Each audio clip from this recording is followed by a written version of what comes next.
Alright, got the fall of Western civilization with Australia cracking down on people because of COVID. And I think they're at the tally of 4 people have died, like on a day.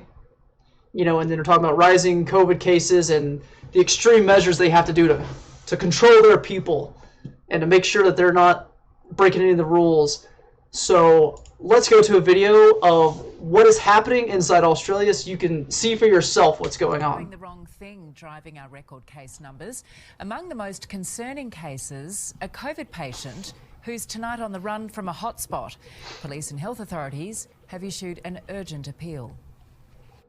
Anthony Karam knows he's COVID positive when he steps into this public lift. Already breaking so many rules, he doesn't bother to cover his mouth as he sneezes and splutters. The 27-year-old is still infectious but has gone missing from his Wentworth Point apartment. A warrant now issued for his arrest.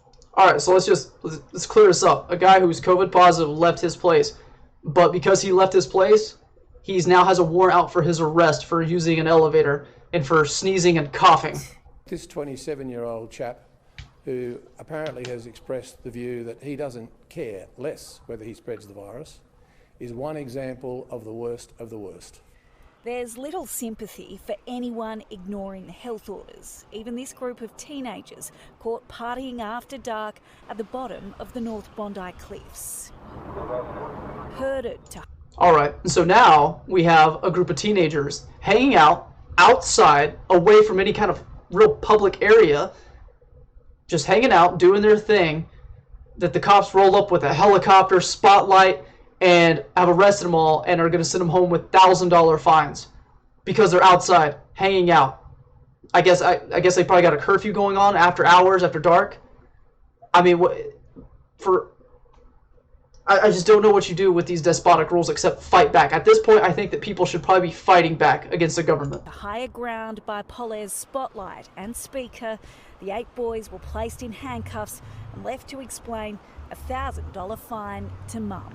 681 penalty infringement notices issued in the last 24 hours. More than 400 of those notices were again for people being outside of their home without a reasonable excuse. Sideline Sharks player Josh Dugan denies lying to police when he was found a long way from Sydney. The 31-year-old stopped at 11:30 last night in Lithgow, where he allegedly told officers he was moving to the area and feeding animals before admitting to visiting a friend. He and a passenger turned back to Sydney, only to be pulled over a second time, travelling in the wrong direction. The NRL is investigating and criminal charges could be laid. It's getting harder and harder to hide if you're doing the wrong thing, especially in the construction industry. A crackdown following on. So basically in Australia, if you want to work or you want to travel or you just want to hang out with your friends after hours, I guess COVID comes out stronger at night and you can't go out at night. It doesn't make sense. So, I mean, we're having these despotic rules come through for these COVID cases that, okay, 4 people have died. And that's not good, but how many people died of the flu? Did we ever shut down for that? Hospitals are being overwhelmed. Okay, what about all the heart disease that we have? Are we going to start cracking down on obese patients? Are we going to start cracking down on everyone who does something voluntarily to their body that makes themselves sick? And also in Australia, they've come up with a rule that if you're COVID positive, they're going to put a sign in front of your door. Or even if you've traveled and you might possibly be COVID, they're going to put a sign in front of your house saying, COVID positive, be wary. Are we going to start putting signs in front of people's houses if they got AIDS? Or if they got some other type of disease that could be spread? Are we going to start doing that? How far are we going to go? Australia has fallen down in a terrible way. And here's another story with their lockdowns. With an animal shelter. Because they don't want people going to the animal shelter to deal with the dogs, they're literally shooting dogs. They're killing a whole bunch of animals inside of a pet shelter to ensure the safety of people. Australian district officials have set off a storm of controversy after ordering the killing of several impounded rescue dogs because of COVID-19 transmission fears, triggering a government investigation.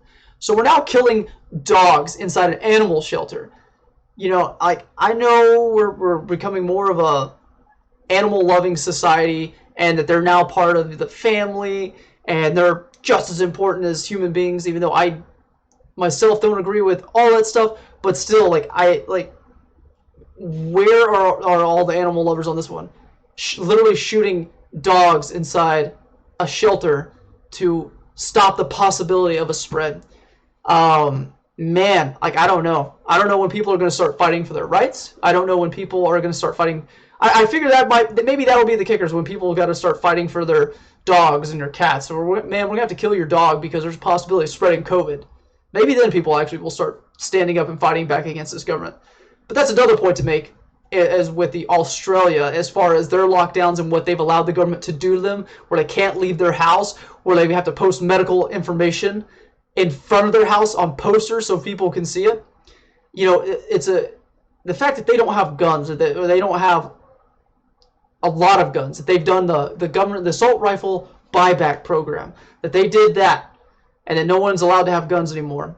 And I think that's a big it's a big warning sign to everyone else that wants to get rid of the Second Amendment here in the United States. And I'm telling you, that's a huge reason why they know they can't get away with doing stuff like this in Americans, because they would actually have a fight on their hands. That they would actually have people that have guns, that still have guns, and would fight back against this tyranny. Yeah, man, Australia's going down pretty fast. It's terrifying time for all of us, but it's you got to start asking yourself, where will you draw a line, and when will you actually stand up against this stuff? I would say it needs to be sooner rather than later. Anyway, that's all I got, guys. If you like this video, please like, share, subscribe, tell your friends. Until next time, I'll see y'all later.